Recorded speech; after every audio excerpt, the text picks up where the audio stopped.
விஜய், அனாமிகா கல்யாணம் நல்லபடியா நடந்துகிட்டே இருக்கு. சம்பிரதாயம் எல்லாமே மேடையில பண்ணிட்டு இருக்காங்க. அது எல்லாமே மகா பார்த்துட்டு ரொம்ப சந்தோஷப்பட்டுட்டு இருக்காங்க. அங்கருந்து வராங்க காயத்ரி.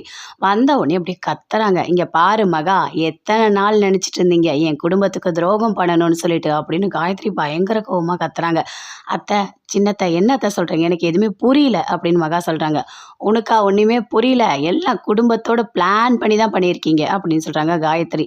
அத கேட்டோனே சித்ராதேவி அப்படியே சிரிக்கிறாங்க. அப்போ கௌதம் கேட்குறாரு, "அம்மா என்னம்மா பண்ண? ஏதாவது பண்ணியா என்ன?" அப்படின்னு சொல்லிட்டு. "ஆமாடா, நான் தான் அடுத்த அடுத்த பிளான் பண்ணியிருக்கேன். என்ன தெரியுமா பண்ணேன்? அந்த பிரபா இருக்கால்ல, சொல்லுமா என்ன ஆச்சு?" "மதன வச்சு நம்ம ஏதாவது பண்ணலான்னு நெனச்சேன். ஆனா முடியல. அடுத்தது அந்த பிரபா மாட்டுனா. அந்த பிரபாவ அவங்க அம்மா கூட்டிட்டு போறத நான் பார்த்தேன். பின்னாடியே போனேன். பார்த்தா ரூம்குள்ள வச்சு பூட்டிட்டு வெளிய வந்துட்டா.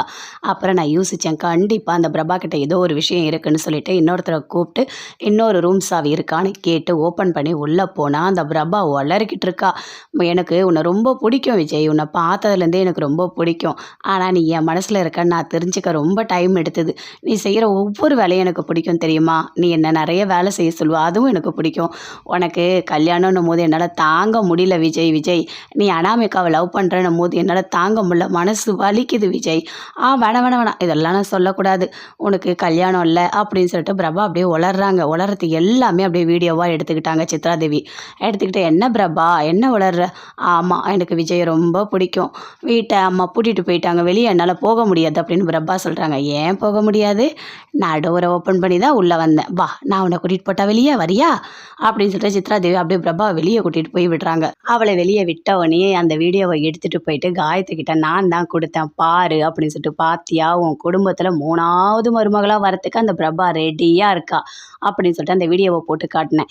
"இப்போ நீ என்ன பண்ண போகிற தெரியுமா? இந்த வீடியோவை போயிட்டு அங்கே இருக்க டிவியில் போட்டு காட்டு. எல்லாரும் பார்க்கட்டும். அப்போ தான் அந்த குடும்பமே அசிங்கப்படும். ஆனால் இதனால் நிறைய பிரச்சனை வரும். அதை நீ தான் பார்த்துக்கணும். என்ன எதுவும் சொல்லக்கூடாது" அப்படின்னு சித்ராதேவி சொல்கிறாங்க. "சரி, நான் பார்த்துக்கிறேன் கொடு" அப்படின்னு சொல்லிட்டு அந்த வீடியோவை எடுத்துகிட்டு போய் அப்படி காட்டுறாங்க மகா கிட்ட. "பாரு, நீ என்ன பண்ணி வச்சிருக்க, உங்கள் குடும்பம் என்ன பண்ணியிருக்குன்னு பாரு" அப்படின்னு சொல்லிட்டு அந்த வீடியோவை போட சொல்கிறாங்க. டிவியில் போடுறாங்க. எல்லாருமே பார்க்குறாங்க. பிரபா உலரத்தை எல்லாருமே பார்க்குறாங்க. பார்த்தோன்னே பயங்கரமாக டென்ஷன் ஆகுறாங்க எல்லாருமே. "ஐயோ, என்ன இது?" அப்படின்னு சொல்லிட்டு கோடீஸ்வரி மகா ஐஸ்வர்யா யாராலையுமே எதுவுமே பேச முடியல.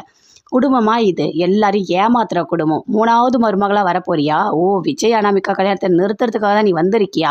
அப்படின்னு சொல்லிட்டு சித்ராதேவி எல்லாருமே கேட்குறாங்க. "என் பொண்ணு அப்படியேப்பட்டவ கிடையாது. இங்கே பாருங்க, தயவு செய்து எதுவுமே பேசாதீங்க" அப்படின்னு சொல்லிட்டு கோடீஸ்வரி சொல்கிறாங்க. "உங்களை கையெடுத்து கும்பிடுறேன். வா பிரபா, நம்ம வீட்டுக்கு போகலாம்" அப்படின்னு சொல்லிட்டு கூட்டிகிட்டு போகிறாரு. "என்ன ஓட பார்க்குறீங்க? ஓடலாம் நீங்கள் கூடாது. இங்கே எல்லாருக்கும் பதில் சொல்லிவிட்டு அதுக்கப்புறம் கிளம்புங்க" அப்படின்னு சொல்லிட்டு சித்ராதேவி சொல்கிறாங்க. "இது ரொம்ப ஏமாத்துறதுக்காக தான் நீங்கள் வந்திருக்கீங்க. நல்ல பணக்கார வீட்டு குடும்பம். அதனால தானே இப்படிலாம் பண்ணுறீங்க" அப்படின்னு சித்ராதேவி கேட்குறாங்க.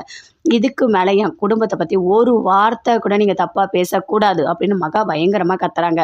"தயவு செய்து எதுவுமே பேசாதீங்க" அப்படின்னு சொல்லிட்டு இருக்காங்க. விஜய் பார்க்குறாரு. பிரபாவை பார்த்து ரொம்ப ஃபீல் பண்ணுறாரு. அனாமிகாவுக்கு பயங்கரமாக கோவம் வருது. அப்போ சொல்கிறாங்க பிரபா, "இங்கே பாருங்க, நான் விஜயை விரும்பினது உண்மைதான். ஆனால் அது எதுவுமே விஜய்க்கு தெரியாது. என் மனசுக்குள்ளே மட்டும் தான் இருந்தது. நான் தெரியாமல் உளறிட்டேன்" அப்படின்னு சொல்கிறாங்க. "தயவு செய்து நான் மன்னிச்சிடுங்கன்னு." "அதெல்லாம் எப்படி மன்னிக்க முடியும்? குடும்பத்தை அழிக்கணும் தானே இதெல்லாம் பண்ணேன்" அப்படின்னு சொல்லிட்டு பயங்கர